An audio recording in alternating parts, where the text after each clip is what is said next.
بسم اللہ الرحمن الرحیم۔ السلام علیکم ناظرین، نیوز ڈاؤن میں خوش آمدید اور صبح بخیر۔ میں ہوں احتشام الرحمن اور پروگرام کا آغاز کرتے ہیں کتاب ہدایت سے۔ اللہ کے نام سے جو بے انتہا مہربان رحم فرمانے والا ہے۔ اے محمد صلی اللہ علیہ وآلہ وسلم، اس اللہ پر بھروسہ کیجئے جو زندہ ہے اور کبھی مرنے والا نہیں۔ اس کی حمد کے ساتھ اس کی تسبیح کرتے رہیے اور وہ اپنے بندوں کے گناہوں سے خوب واقف ہے۔ وہ اللہ جس نے 6 دنوں میں زمین اور آسمانوں کو اور ان ساری چیزوں کو بنا کر رکھ دیا جو آسمان اور زمین کے درمیان ہیں، پھر آپ ہی کائنات کے تخت سلطنت عرش پر جلوہ فرما ہوا، وہ بڑا ہی مہربان ہے، اس کی شان بس کسی جاننے والے سے پوچھو۔ سورہ الفرقان کی آیات 58 اور 59 کا ترجمہ آپ کے سامنے پیش کیا گیا۔ اللہ تعالیٰ مجھے اور آپ کو ہم سب کو قرآن پاک سمجھ کر پڑھنے اور اس پر عمل کرنے کی بھی توفیق عطا فرمائے۔ آج اتوار ہے 27 رجب اور 1436 ہجری 17 مئی سن 2015 ہے۔ پروفیسر نعیم مسعود صاحب ہمارے ساتھ اسٹوڈیوز میں تشریف فرمائے۔ سر السلام علیکم، آپ کو خوش آمدید کہتا ہوں اور آپ کی اجازت سے بڑھتے ہیں آج کے نوائے وقت ٹوڈے کی جانب۔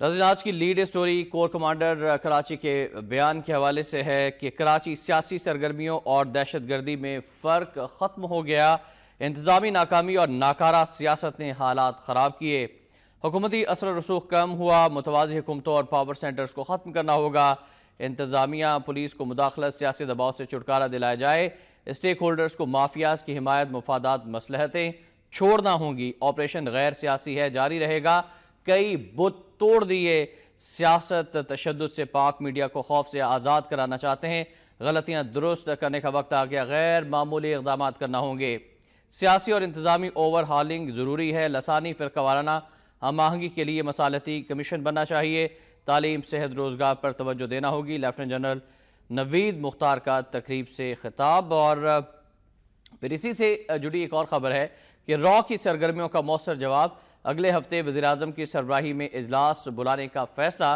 کراچی، بلوچستان اور ملک کے دوسرے علاقوں کے واقعات میں را کے ملوث ہونے کے بارے میں ثبوتوں کا جائزہ لیا جائے گا۔ پروفیسر نعیم مسعود صاحب سے سب سے پہلے کور کمانڈر کراچی کے کل جو تقریب سے خطاب کے اس حوالے سے بات کرنا چاہیں گے۔ سیاسی سرگرمیوں اور دہشت گردی میں فرق ختم ہو گیا، سیاسی جماعتیں بھی دہشت گردی میں ملوث ہیں اور وہ یہ بھی فرماتے ہیں کہ کئی بت توڑ دیے ہیں، ابھی بہت کچھ کام کرنا باقی ہے۔ کس طرح سے اینالائز کریں گے آپ اس کو؟ دیکھیے، کور کمانڈر صاحب نے یہ سیاست کی بات کی، دہشت گردی کی بات کی، اپنی جگہ سب باتیں درست ہیں، لیکن ایک بات انہوں نے غضب کی وہ ذرا نیچے چھوٹی چھوٹی کر کے لکھی ہوئی ہے، اور وہی علاج ہے دہشت گردی کا اور وہی انسداد دہشت گردی کا فارمولہ ہے۔ انہوں نے کہا ہیلتھ اور ایجوکیشن۔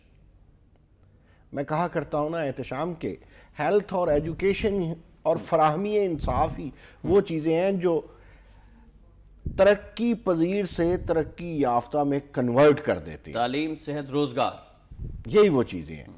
اچھا، آپ کراچی کی بات کریں تو کراچی میں کیا ہے؟ نیوٹن کا تیسرا قانون 2 اشروں سے چل رہا ہے، ایکشن پھر ریئیکشن، ایکشن پھر ریئیکشن۔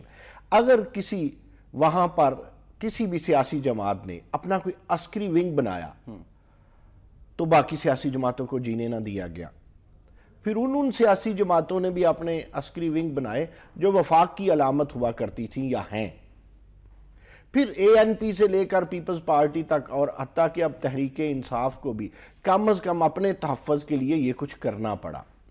اگر واقعتاً جس طرح کور کمانڈر صاحب نے کہا ہے سیاست اور دہشت گردی وہاں الگ ہو گئی ہے تو یہ تو بہت خوب ہوا، لیکن ابھی پوری الگ ہوئی نہیں ہے، رفتہ رفتہ ہو جائے گی، ہم بھی پر امید ہیں، ہم بھی حسن ظن رکھتے ہیں جس طرح کور کمانڈر صاحب کہہ رہے ہیں۔ لیکن اس کے لیے یہ بہت ضروری ہے کہ آپ کی ایجنسیاں اس دہشت گردی کو سیاست گردی میں کنفیوز نہ کریں، سیاست گردی کو سیاست گردی ہی رہنے دیا جائے، وگرنہ راہ بچ نکلے گی، وگرنہ ملک دشمن عناصر بچ نکلیں گے۔ یہ کوئی ضروری نہیں ہے کہ ساری سیاسی جماعتوں کا تعلق دہشت گردی سے ہو، کبھی کبھی ہتھیار لوگ اپنے آپ کو بچانے کے لیے بھی اٹھا لیتے ہیں، تو اس کی تفریق رہنی چاہیے۔ اچھا، کیوں رہنی چاہیے؟ علاج کے لیے، لا علاج نہ بنا دیا جائے نا کسی مرض کو۔ تو اب اگر جو سامنے آ چکی ہیں چیزیں کہ جی فلاں بندہ، اچھا یہ بھی تو ہو سکتا ہے کچھ بندے دہشت گرد ہوں، کچھ بندے راہ کے ہاتھ میں کھیل رہے ہوں، کچھ بندے موساد کے ہاتھ میں کھیل رہے ہوں، کچھ بندے سی آئی اے کے ہاتھوں کھیل رہے ہوں، امریکن سی آئی اے کے، اور وہ جب چھتری استعمال کرنے آئیں تو وہ کسی سیاسی جماعت کی کر لیں، وہ اپنا یو ٹرن لے لیں۔ اس کا بھی ایجنسیوں کو خیال رکھنا ہے۔ وزیر داخلہ نے ہم خوب کہا، آگے جا کے آپ خبر بھی پڑھیں گے، کہ جب تک صوبائی حکومتیں، ایجنسیاں اور مرکز مل کر کے دہشت گردوں کو ہاتھ نہ ڈالیں تب تک دہشت گردی کا انسداد بہت مشکل ہے۔ ایک سوال ہے کہ آپ نے ذکر کیا ملیٹنٹ ونگز کا، اسٹیبلشمنٹ کی چھتری تلے، اسٹیبلشمنٹ کی ناک تلے 30 سال کے اندر یہ ناسور بڑھتا ہی گیا، مونسٹر بن گیا، کیوں خاموش رہی ہماری اسٹیبلشمنٹ؟ اس لیے خاموش رہی کہ وہ مصلحتوں کا شکار تھی۔ عدالتیں، بیوروکریسی، اسٹیبلشمنٹ اور حکومتیں اگر تسلسل کے ساتھ، دیکھیں بعض اوقات مصلحتوں کا شکار ہونا پڑتا ہے، اگر تسلسل کے ساتھ اگر وہ طوالت دیتے ہیں مصلحتوں کو، تو اس کا مطلب یہ ہوا کہ آئین پس پشت رکھ دیا گیا، اس کا مطلب یہ ہوا کہ قانون کی پاسداری کو نظر انداز کیا گیا، اس کا مطلب یہ ہوا کہ آپ کے کوئی اصول نہیں ہے، کوئی آپ کا جو ہے وہ منشور نہیں ہے سیاسی جماعتوں کے حوالے سے، آپ نے اپنے منشور سے صرف نظر کیا۔ اب جب آپ مرض کو اس طرح رفتہ رفتہ بڑھنے دیں گے تو مرض لاعلاج ہوگی، ناسور بن جایا کرتی ہے۔ اب ناسور کے لیے ایک آپریشن کی، ایک جس سرجری کی ضرورت تھی، دیکھیں ہے تو جمہوریت کی یہ بدقسمتی کہ آپ کی سرخی کور کمانڈر کی جمے، ہے تو سیاستدانوں کی یہ بدقسمتی اور نااہلی کہ مین خبر جو ہے وہ کسی کور کمانڈر کی ہو، لیکن آخر پھر جب بیماری اس قدر بڑھ جائے تو سرجن کی بات بہت بڑی بات ہوا کرتی ہے۔ تو یہ اب جو حکومت سرجری کر رہی ہے، یہ جو فوج اب سرجری کر رہی ہے، یہ ضروری ٹھہر گیا تھا، یہ فرض ہو گیا تھا، کیونکہ اس سے پہلے جو کور کمانڈر نے کہا بھی کہ سیاست میں تساہل رہا، مصلحتوں کی شاہراہ پر چلتے ہوئے یہ سمجھ رہے تھے کہ ترقی کر جائیں گے، اس طرح بیماریوں میں ترقی نہیں ہوتی۔ اچھا، مصلحتیں کس کس نے کی ہیں؟ مصلحتیں انتظامی ناکامی، ناکارہ سیاست، حالات خراب کیے، مصلحتوں کے پیچھے کون کون سی سیاسی جماعتیں، کون کون سے سیاسی رہنما ہیں، ذرا ان کا بھی آج تجزیہ ہو جائے۔ رہنمائی تو نہ پوچھیں، سیاستدان ہی تو نہ پوچھیں، ماضی میں فوج بھی مصلحت کا شکار رہی، کبھی اس کے کسی جرنیل میں حرص و حوث کی انتہا ہو گئی کہ وہ نکیل اقتدار ہاتھ میں رکھنا چاہتا تھا۔ اچھا، اب اس میں ہم فوج کی بات نہیں، میں نے لفظ بول دیا، چند جرنیل ایسے ہوتے ہیں جو آلودگی کا باعث بنتے ہیں، پرویز مشرف جیسے، ضیاء الحق جیسے بھی، جنہوں نے اس ناسور کی بنیاد رکھی تھی کراچی۔ اچھا، پھر اب اس میں عدالتوں نے بھی مصلحتوں سے کام لیا، ماضی میں بہت لیا اور خوب لیا۔ اس کے علاوہ سارے سیاستدانوں نے، سب پارٹیوں نے، تاکہ اپنا اقتدار، اور ضرورت پڑنے پر، وہ ہوتا ہے نا ضرورت ایجاد کی ماں ہے، تو جب ایجاد کی ضرورت پڑے تو ہم کسی کو ماں کہہ لیں، تو سیاستدانوں نے بھی کیا، اسٹیبلشمنٹ نے بھی کیا، بیوروکریسی نے بھی کیا۔ سوال کاش آپ یہ کرتے کہ کس نے نہیں کیا، اور میں فوری جواب دیتا کوئی ایسا نہیں کیا، کوئی ایسا ہے کوئی ایسا نہیں۔ مولویوں نے بھی کیا، مولویوں نے بھی کیا، سب نے کیا، اور اسی کی یہ وجہ ہے کہ آج ملک اس نہج پہ پہنچ چکا ہے احتشام۔ قانون کی بالادستی رہنی چاہیے، وہ قانون کی بالادستی سامنے ایک چوکیدار ہو، چاہے سامنے ایک صدر پاکستان ہو، اگر وہ ملزم ٹھہرا ہے تو یہ فیصلہ کرنا پڑے گا کہ آیا وہ ملزم ہی ہے یا مجرم بھی ہے۔ اگر وہ مجرم نہیں ہے تو سلیوٹ کر کے اسے کہیں جی یو آر نائس، غلطی ہو گئی، لیکن قانون سے تو آپ کو، اس کسوٹی پہ تو آپ کو آنا تھا۔ غریب تو عدالتوں کا احترام کرتا ہے، وہ تو عدالتوں میں پیشیاں بھگتتا ہے، لیکن جو بڑے بڑے مگرمچھ ہیں، وہ کوئی کہتا ہے میری کمر میں تکلیف ہے، کوئی کہتا ہے میری ٹانگ میں درد ہے، کوئی کہتا ہے میرے گھٹنے سے چلا نہیں جاتا، کوئی کچھ، اور کسی کو دل کا عارضہ لاحق ہو جاتا ہے۔ ایسا کیوں ہے؟ ایسا اس لیے ہے کہ مجھے کبھی کبھی ہنسی آتی ہے، یہ ہمارے جو کالے کوٹ والے ساتھی ہیں، جو جن کا بار اور بینچ سے بھی تعلق ہے، کبھی وہ بار میں ہوتے ہیں، کبھی وہ بینچ میں ہوتے ہیں، یہ بھی سہولتیں فراہم کرتے ہیں باری باری فیسوں پہ۔ میں خوش ہوں، بڑی تحریک چلی وکلاء کی، وکلا بڑے بڑے، لیکن یہ جو بڑے بڑے وکلا ہے نا، بڑے بڑے مگرمچھوں کا بھی تحفظ کرتے ہیں. کاش احتجاج احسن قسم کھا لیں، ایس احمد ظفر قسم کھا لیں، وہ بابر اوان قسم کھا لیں، فاروق نائک قسم کھا لیں، یہ سارے لوگ فاروق نائک قسم کھا لیں کہ ہم نے ملک کی حفاظت کے لیے کالا کوٹ پہنا ہے اور قانون کی حفاظت کے لیے. ہم نے جس کا صاف پتہ ہے، جو روز روشن کی طرح واضح مجرم ہے، ہم نے اس کا تحفظ نہیں کرنا. دیکھیں کچھ روایات دنیا میں تو بچا لیں گے نعیم صاحب، آخرت میں کیسے یہ لوگ بچیں گے؟ اپنے خدا کو بھی انہوں نے جواب دینا ہے. جیسے ہی آنکھ بند ہوگی، قبر تو سب کے لیے سیم ہے، کفن کا کلر بھی سب کے لیے سیم ہے، سائز قبر کا ایک جیسا ہے، سوالات ایک جیسے ہونے ہیں، پھر یہ لوگ وہاں کیسے بچیں گے؟ ان کو خدا کا خوف نہیں ہے؟ جس دماغ کے خانے میں ان کے یہ چیز ہے جو آپ فرما رہے ہیں آخرت کا خوف، اس میں جب یہ چیز گئی ہے تو انہوں نے وہاں لاک لگا دیا. اب وہ چیز دماغ سے دل میں نہیں یہ اترنے دیتے. یہ جتنے مگرمچھ، میں مگرمچھوں کی بات کر رہا ہوں، بالکل ہم بھی مگرمچھوں میں بہرحال یہ وکلا کو مگرمچھ نہیں کہہ رہا. گندی مچھلیاں بھی بہت ہیں، ابھی ہم صرف مگرمچھوں کا ذکر کر رہے ہیں. ہاں یہ سپورٹر، یہ نعرے مارتی ہیں نا، یہ نعرے لگاتی ہیں مگرمچھوں کے لیے. یہ جو چھوٹی چھوٹی گندی مچھلیاں جو پورے جال کو گندا کر دیتی ہیں. دیکھیں ہم نے شروع میں ہی عرض کرتی کہ فراہمی انصاف ہیلتھ اور ایجوکیشن کے بعد جب آپ یہ فراہم نہیں کریں گے، آپ یہ توقع نہ رکھیں کہ آپ کی میٹرو یا آپ کا کوئی سسٹم یا آپ کے کوئی آپریشن یا آپ کا فائنانس کھیلنا یا آپ کا بجٹ کھیلنا یا جلسہ کھیلنا یا آپ کا یہ جو آپ تقسیم کرتے پھرتے ہیں لیپ ٹاپ، اس سے کوئی تبدیلی آئے گی. یہ تبدیلی نہیں آتی. دیکھیں جب تک مرض کو اندر سے ختم نہ کریں تو جتنا بھی میک اپ کر کے بیٹھ جائیں، جتنے بھی اوپر مرہم پٹی کر لیں، وہ اندر ہی اندر زخم پلتا جائے گا. وہ اندر ہی اندر مرض، وہ وائرس، وہ بیکٹیریا، وہ پروٹوزوان، واٹ ایور، وہ جو بھی جراثیم ہے، وہ پروان چڑھتا جائے گا. آپ باہر اسے لیپا پوتی کر کے 4-5 سال نہ نگائیں. دیکھیں وہ بڑی ایک معروف بات ہے نا احتشام، مجھے میرے دماغ میں آ گئی ہے، مجھے اجازت دے دے میں کہہ دوں. جی بالکل. وہ کہتے ہیں کہ جو سیاستدان ہوتا ہے وہ اگلے 5 سال یا اگلے الیکشن کی حد تک دیکھتا ہے، اس کا ویژن اتنا ہی ہوتا ہے. لیکن جو لیڈر ہوتا ہے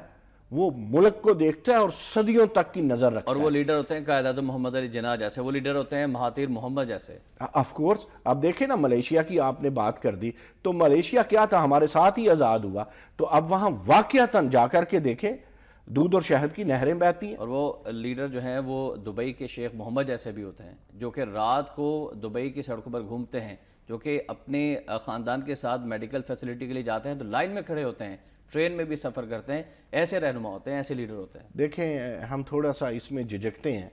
جس یورپ کی، جس مغرب کی ہم بڑی مخالفت کرتے ہیں، جس امریکہ کی مخالفت کرنے کی میں نے بھی قسم کھائی ہوئی ہے، کبھی وہاں جا کر کے دیکھیں تو یہ سب کچھ وہاں ملتا ہے. ہمارے اطوار، ہمارے طور طریقے، ہماری روایات، ہماری انصاف پسندی، ہمارے آبا کی ساری چیزیں، ہمارا عدل فاروقی، حضرت عمر رضی اللہ تعالیٰ عنہ کی چیزیں، ابو بکر صدیق کی سادگی، عثمان سی سخاوت، وہ لوگ لے گئے. بھئی ان لوگوں نے تاریخ پڑھی، ان لوگوں نے، وہی آپ کہا کرتے ہیں نا جب ہم پتہ نہیں کیا بنا رہے تھے تو وہ یونیورسٹیاں بنا رہے تھے، تو آپ ذرا کبھی وہ دور دیکھیں جب یہ بالکل یورپ کچھ بھی نہیں تھا اور آپ کے عراق میں سینیٹری کے نظام تک تھے.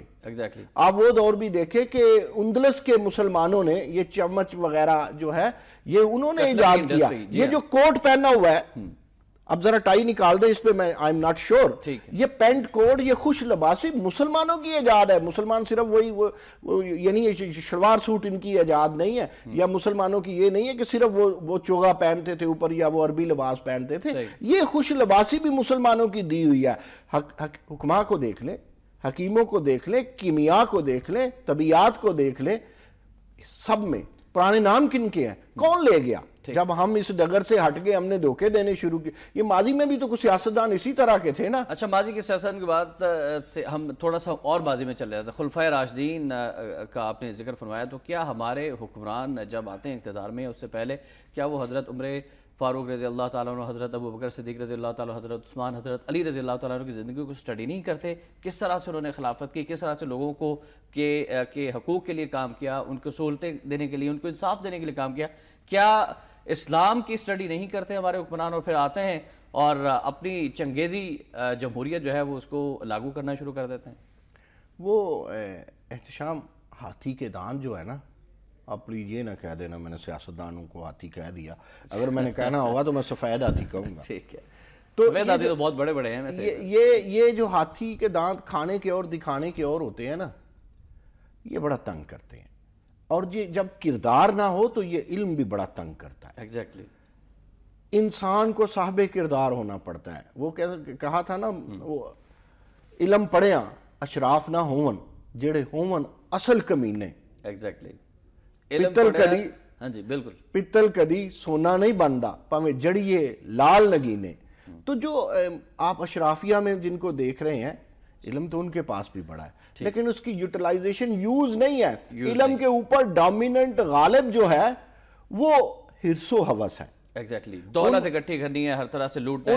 ان کی شریانوں میں، ان کے خون میں وہ جو حرص و ہوس کا کالا ناگ ہے وہ پھر رہا ہوتا ہے. اس پر آپ سے قطع کلامی کی معذرت، اور ایک بریک کے لیے مجھے جانا ہے. بریک سے واپس آتے ہیں تو گفتگو کا سلسلہ یہیں سے آگے جوڑیں گے. ہمارے ساتھ رہیے.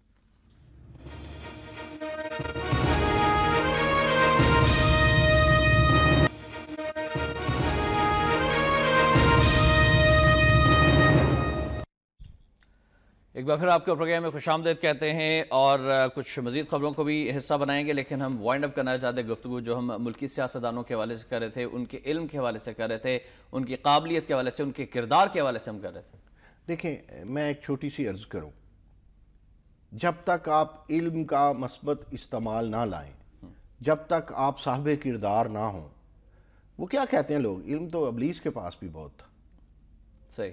محبت بھی اسے بڑی ملی تھی لیکن وہ متکبر ہو گیا تھا. یہ جو غرور ہے یہ بیڑا غرق کر دیتا ہے، اور یہ انسانیت کے لیے وہ ایٹم بم بن جاتا ہے، وہ ان گائیڈڈ میزائل بن جاتا ہے کہ آپ تصور نہیں کر سکتے.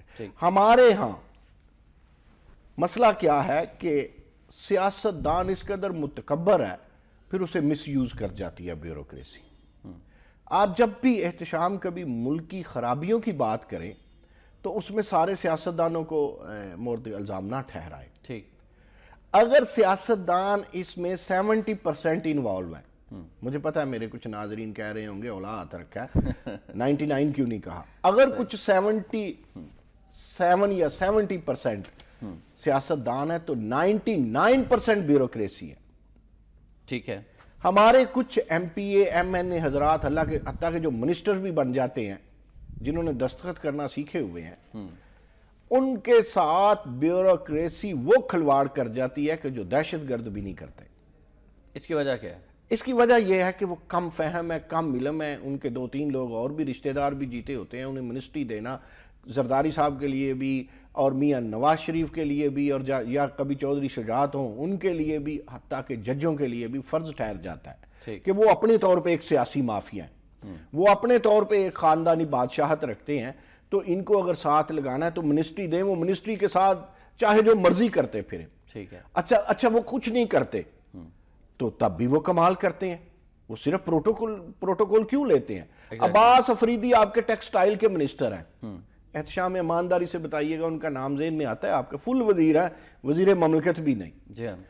اور بھی بہت سارے ایسے، ایک کو ٹارگٹ نہیں کرنا چاہ رہے، اور بھی بہت سارے. میں ٹارگٹ نہیں کرتا، میں عرض کر دیتا ہوں.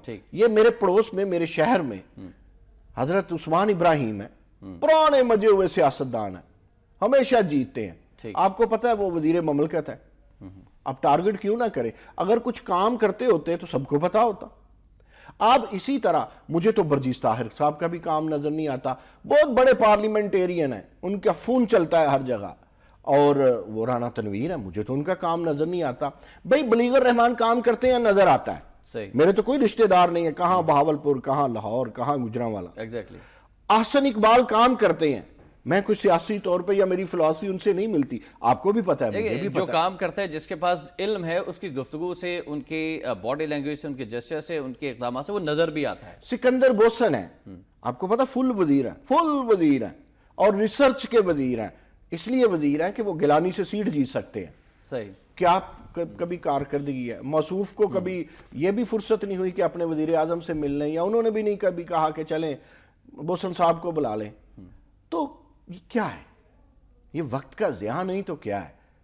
ہمارے ہاں یہ کوئی ضروری ہے کہ ہم ماسی کے پتر کو، مامے کے پتر کو، کزن کو، رشتہ دار کو یہ سب کو ہم بانٹ دیں ریوڑیاں. یا تو یہ نعیم صاحب آئین میں لکھ دیا جائے کہ جو بھی حکمران آئے گا اس پہ فرض ہے، لازم ہے آئین کی شق کے تحت کہ جی اس نے اپنے بھائی کو، بھتیجے کو، بھانجے کو وزارتیں دینی ہے، بیٹیوں کو اعلیٰ عہدوں پر بٹھانا ہے اور سارے خاندان کے لوگ ہی منسٹر بنیں گے، یہ آئین کا حصہ بنا دیا جائے. کیا کہتے ہیں؟ کمال کرتے ہیں احتشام، آپ کمال کرتے ہیں. پھر آئین میں یہ لکھ دیا جائے کہ جمعے والے دن آپ نے خطبہ یہ دینا ہے، مولوی نے کپڑے یہ پہننے ہیں، اور پیر کو نعیم مسعود نے اور احتشام نے یہ کام کرنا ہے. یہ ارے بھائی کوئی روایات بھی چاہیے. آپ کا آئین پہلے ہی مکمل ہے. نہیں، جیسے سب کچھ ہو رہا ہے، جیسے آپ خود ذکر کر رہے ہیں کہ ہر معاملے میں روایات کی بات کروں گا. آپ وزیر بناتے جا رہے ہیں، اہلیت اور میرٹ اور تعلیم کا کوئی طریقہ کار ہی نہیں ہے آپ کے پاس، کوئی کرائیٹیریا ہی نہیں ہے. آپ نے فیوریٹزم کو کرائیٹیریا بنا لیا ہے، آپ نے نیپوٹزم کو کرائیٹیریا بنا لیا، تو پھر اس کو آئین کا حصہ بنا دیا جائے. میں اپنی پیاری عدالتوں سے آپ کی وساطت سے کہتا ہوں، اپنے پیارے سنجیدہ پارلیمنٹیرین کو آپ کی وساطت سے کہتا ہوں، آئین سازی کی نہیں، پھر وہی کہوں گا کردار سازی کی ضرورت ہے. ایگزیکٹلی.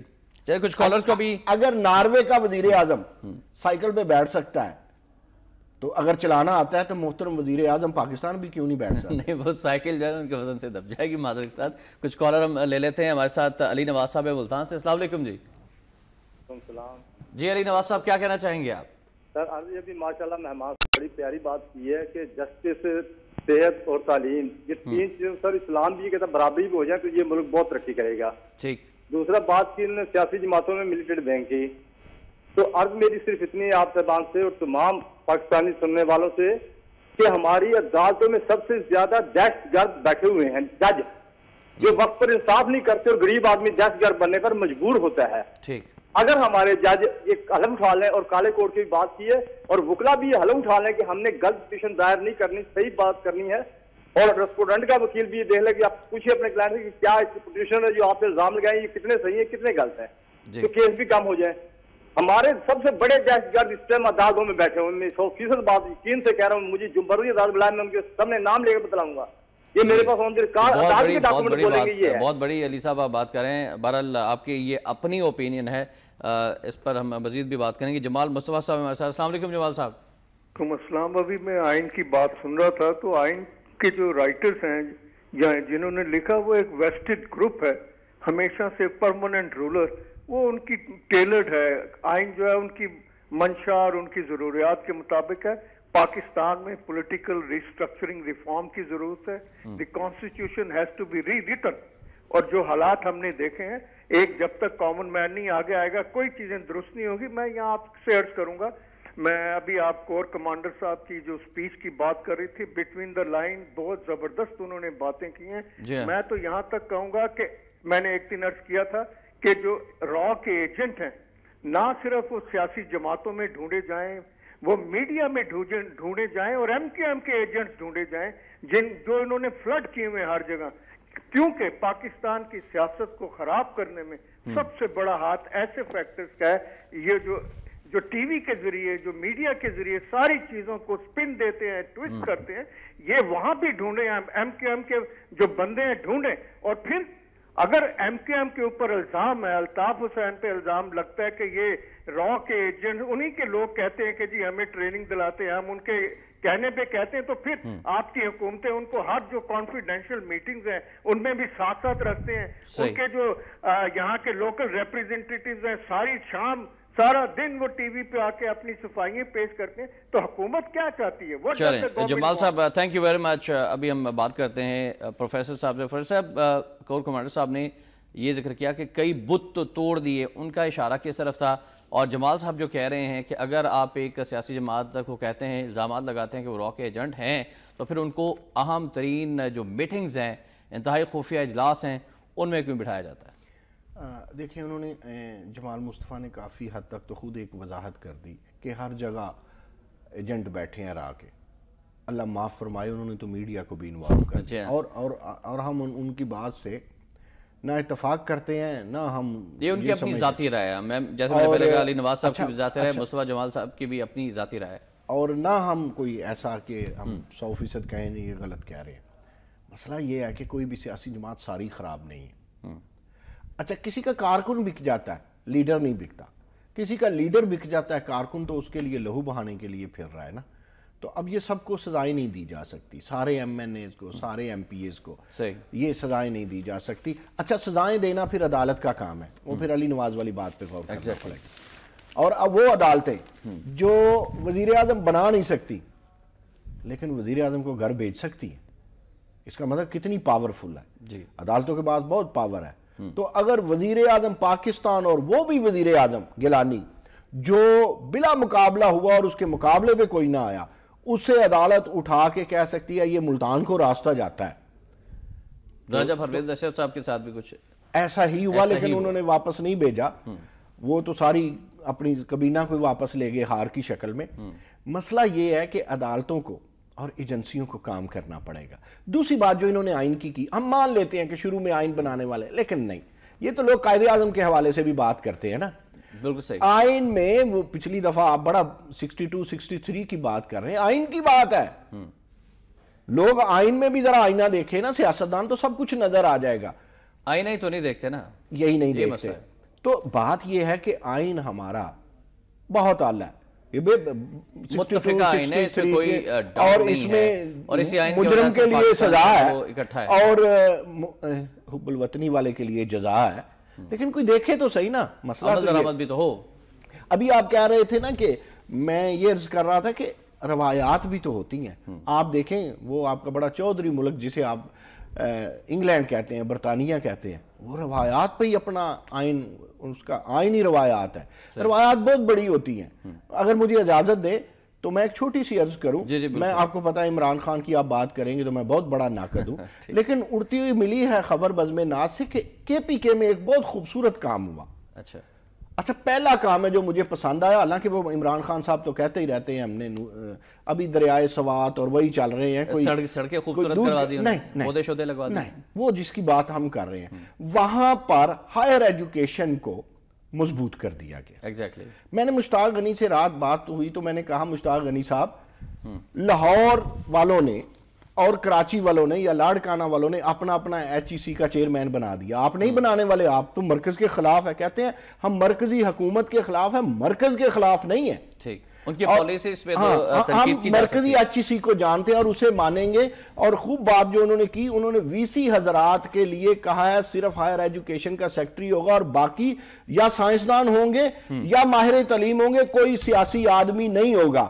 آپ کے پنجاب کی تاریخ میں پچھلے دنوں 10 وی سی حضرات کی سیٹیں خالی ہوئی، یہ تاریخی موڑ ہے کہ ایک دم آپ 10 لوگ جو ہیں وہ آپ کرنے جا رہے ہیں مقرر یونیورسٹیوں میں، وہ بھی سیاسی بنیادوں پر ہوں گے۔ وہ سیاسی بنیاد اس طرح لگا لیں کہ لمز ایک یونیورسٹی ہے جہاں کے 90% لوگ پڑھ کے پالتے ہم ہیں، پڑھاتے ہم ہیں اور ان کو سارا کچھ پیدا ہم کرتے ہیں، اور وہ کام مغرب کے لیے کرتے ہیں کہ چلیں اعلیٰ تعلیم ہے جی، کوالٹی ہے ان کی، پاکستان میں رہتے نہیں، لیکن وہاں تک معذرت صاحب وہاں جاتی بھی مخصوص کلاس ہی ہے۔ آپ بات کریں سرکاری یونیورسٹی میں وہی تو بات کریں پنجاب یونیورسٹی کی، بات کریں کراچی یونیورسٹی کی، بات کریں بہاولپور زکریا یونیورسٹی کی، سرکاری یونیورسٹی کی بات کریں، نجی تعلیمی اداروں کی کیوں بات کرتے ہیں کہ جو کہ ہے ہی اشرافیہ کے لیے؟ پتہ نہیں، نہ جانے کیوں آج احتشام زندہ باد کا نعرہ لگانے کو دل کر رہا ہے۔ ہاں اس کے جو مالک ہے اور اس کے ایک دوست ہے، مالک جو ہیں اس وقت جو آپ کی کمیٹی بنی ہوئی ہے سرچ کمیٹی، اس کے مالک، اس کے کنوینئر ہیں، ان کے ایک دوست پرائیویٹ یونیورسٹی سے، وہ اس کے ساتھ ممبر ہیں، دونوں کی 80 سال سے زیادہ عمر ہے، دونوں پی ایچ ڈی نہیں ہیں، اور وہ ہماری کریم میں سے وی سی ڈھونڈیں گے۔ اور جس پہ مجھے ناز تھا وہ آپ کی ایک ایم پی ہیں ماشاءاللہ، بہت پڑھی لکھی، بہت بڑی ماہر معاشیات ہیں، ڈاکٹر عائشہ غوث پاشا، انہوں نے تکلف ہی نہیں کیا، وہ فائنانس کھیلتی رہی۔ میں نے انہیں کہا بھی، ان سے بھی بات ہوئی کہ فائنانس کھیلنے سے نہیں، تعلیم کھیلنے سے، یہ جو قومیں ہیں کلاسوں میں ٹوٹتی ہیں اور کلاسوں میں بنتی ہیں، وہ اس کمیٹی میں گئی نہیں ہے۔ اچھا اب اس میں تصحیح کی گئی لوگوں کی، بھئی آپ نے چننے ہیں وائس چانسلرز، آپ ان سے اے بی سی تو نہیں سنیں گے، آپ ایک وائس چانسلر سے دوسرے وائس چانسلر اور ایک پروفیسر سے دوسرے پروفیسر کی باتیں کیوں کر رہے ہیں؟ اور یہ میں کہوں کہ یہ دونوں بھائی ذک صاحب ظفر اقبال قریشی اور سید بابر علی لمز کے، یہ دونوں میاں شہباز شریف کے جو ہے منظور نظر ہیں۔ اب وہاں ایچ ای سی کا چیئرمین پنجاب کا بیٹھا بھی ہو تو وہ ڈرے گا کہ میرے دائیں بائیں تو میں تو سینڈوچ بنا ہوا ہوں دو وزرائے اعلیٰ کا، وہ اپنا کام نہیں کرے گا۔ اور پھر جو ارم بخاری سیکٹری آتی ہیں ایجوکیشن کی، وہ جمعہ 8 دن نہیں ہوتے، وہ